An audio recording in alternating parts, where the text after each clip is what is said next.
আমার জীবনের কিছু গল্প আজকে আপনাদের সাথে শেয়ার করব। প্রেমের একটা গল্প। আপনারা যদি শুনতে চান তাইলে একটু মনোযোগ দিয়ে খেয়াল করে শুনবেন দয়া করে। গল্পটা হলো আমার জীবনে ঘটে যাওয়ারই গল্প।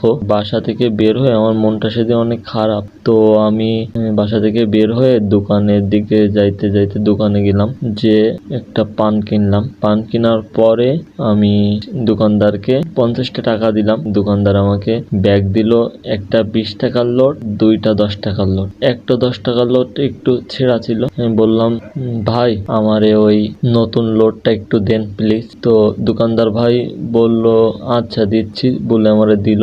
এই পানটা খাইতে খাইতে বাসার দিকে চলে আসলাম।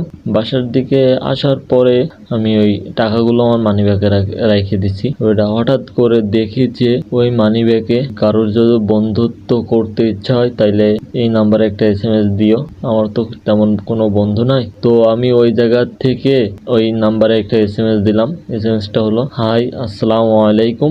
একদিন গেল কোনো উত্তর নাই, 2 দিন গেল কোনো উত্তর নাই, 3 দিনের দিন উত্তর আসলো, ওয়ালাইকুম আসসালাম। আমি বললাম যে কেমন আছো? ওই পার থেকে বলল যে আলহামদুলিল্লাহ ভালো আছি। তারপরে ওই জায়গাতে বললো, কে আপনি? আমি বললাম যে আমি একটা মানুষ। আপনি কে? সে বলল আমি একটা মানুষ। তো সেই জায়গা থেকে আস্তে আস্তে কথা বললাম যে কেমন আছো? বলল আলহামদুলিল্লাহ ভালো। সে বলল আপনি কেমন আছেন? আলহামদুলিল্লাহ ভালো। কিছুদিন পরের কথা, হঠাৎ করে মেয়েটা একদিন আমাকে বলতেছে যে আপনার সাথে কিছু কথা ছিল পার্সোনাল ভাবে।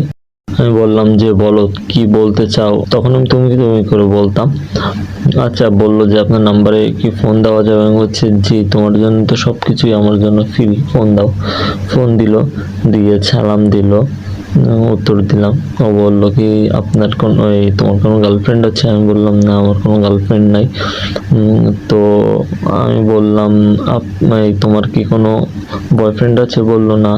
হচ্ছে মেয়েটা আমারে বলতেছে যে আপনি আমার সাথে রিলেশন করবেন। তো আমি বললাম এটা কিভাবে সম্ভব? আমরা বন্ধুত্ব, তার ভিতরে আবার রিলেশন, এটা কি পসিবল হয়? কয় আপনি যদি চান তাইলে হবে। সেই সময় আপনি করে বলতেছে। আমি বলছি তুমি আবার আপনি করে কেন বলতেছো? তুমি তো বেটার।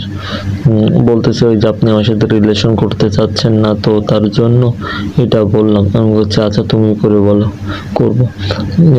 ওইটা বলার পরে ও তো অনেক খুশি। এবার হঠাৎ করে কিছুদিন কথা বলি, সবসময় কথা বলি দুইজন। তা ওর সাথে আমার কোনো দেখা না, আমি ওর সাথে কোনোদিন দেখা করিনি। অনলাইনের মাধ্যমে দুইজনে খুব কথা বলতে বলতে হঠাৎ করে বলতেছে একদিন যে তুমি আমাকে মাফ করে দিও। আমি বলতেছি